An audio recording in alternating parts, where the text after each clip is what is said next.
Hamas అనే సంస్థను తీవ్రవాద సంస్థ అని చెప్పి అరబ్ దేశాలే గుర్తించినాయి.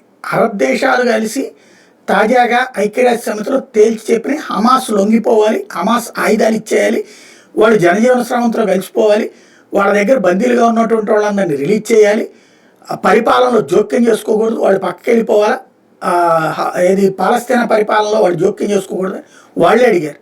కానీ ఆ హమాస్కి మద్దతుగా, ఆ హమాస్ నడుపుతున్నటువంటి పాలస్తీనా ప్రభుత్వానికి మద్దతుగా భారతదేశానికి వ్యతిరేకంగా, ఎందుకు ఇజ్రాయెల్తో ఉన్నాం కాబట్టి, మన దేశం నుంచి ఇజ్రాయెల్కి డ్రోన్స్ వెళ్తున్నాయట, అది సప్లై చేస్తున్న దాంట్లో మహీంద్రా ఉందట.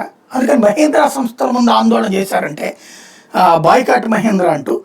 వీళ్ళందరూ చదువుకున్న వాళ్ళే, చదువుకున్న మూర్ఖులు మన దేశంలో ఎలా పెరుగుతున్నారన్నది అర్థమవుతుంది. ఇట్లాంటి వాళ్ళందరినీ ఆ పాలస్తీనాలో కనీసం ఒక 5 ఏళ్ల పాటు ఉండేలాగా ఒప్పందం చేసుకుని ఎంఓఏ కుదుర్చుకుని వాళ్ళకి పంపించేస్తే బెటర్ వెళ్ళినాయి.